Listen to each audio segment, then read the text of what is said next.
મિત્રો ગરમીનો પારો 38 સેલ્સિયસ પાર. માર્ચ મહિનાનો પ્રારંભમાં જ સુરતીઓ પરસેવે રેબઝેબ. ડબલ સિઝન મારનો વહેલી સવારે ઠંડક અને બપોરે રૂ. તો વાયરલ ઇન્ફેક્શન નો ખતરો વધી ગયો છે. તો વિડીયોની અંદર જોડાયા રહેજો. ચલો આગળ વાત કરીએ છીએ વિડીયોની પૂરી માહિતી. દક્ષિણ ગુજરાતમાં ઉનાળાના સત્તાવાર રીતે દસ્તક આપી દીધી છે.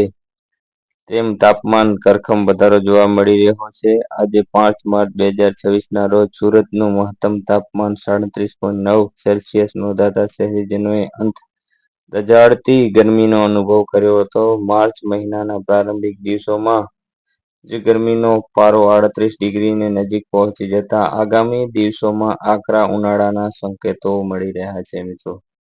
તો મિત્રો બહુ સાવચેત રહેવાની જરૂર છે. આમાં ઇન્ફેક્શન વધી શકે છે, કેમ કે સવારે ઠંડી પડે છે અને દિવસના બહુ ગરમી વધી ગઈ છે. એટલે વિડીયોની અંદર જોડાઈ રહેજો. વિડીયો પસંદ આવે તો એક લાઈક કરી અને જો ચેનલમાં નવા તો ચેનલને સબસ્ક્રાઇબ કરી નાખજો. હવામાન વિભાગના આંકડા અનુસાર શહેરના લઘુત્તમ તાપમાન 20.2 ડિગ્રી સેલ્સિયસ નોંધાયું છે. આનો અર્થ એ થયો કે વહેલી સવારે ગુલાબી ઠંડી અને બપોરે આકરો તાપ અને બેવડી ઋતુનો અનુભવ સુરતીઓ કરી રહ્યા છે. તાપમાનમાં જોવા મળતો આ મોટો તફાવત સામાન્ય જનજીવન પર અસર પાડી રહ્યો છે, જેના કારણે સવાર સાંજ અને બપોરના વાતાવરણમાં મોટો ફેરફાર દેખાઈ રહ્યો છે.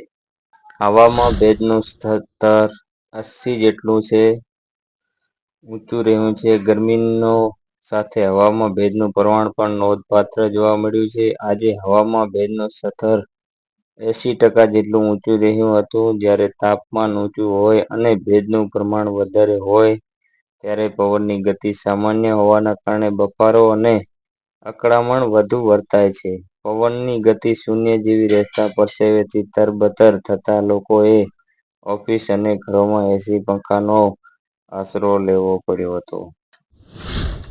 હાઈ ડિપ્રેશન, વાયરલ ઇન્ફેક્શનના કેસોમાં વધારાની શક્યતા. વાતાવરણમાં આવેલા આ અચાનક બદલાવની અસર આરોગ્ય પર જોવા મળી રહી છે.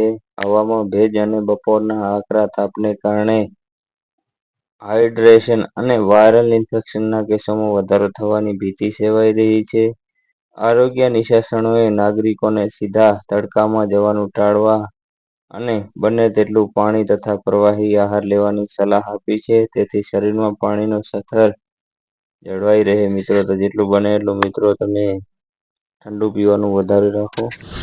તાપમાનમાં હજુ વધવાની સંભાવના. સ્થાનિક હવામાન કચેરીના જણાવ્યા અનુસાર વાતાવરણનું દબાણ 1014.7 HPA નોંધાયું છે. આગામી અઠવાડિયામાં જો પશ્ચિમની પવનો ફૂંકાવાનું શરૂ થશે તો ગરમીના પારામાં હજુ પણ 1 થી 2 ડિગ્રીનો વધારો થઈ શકે છે.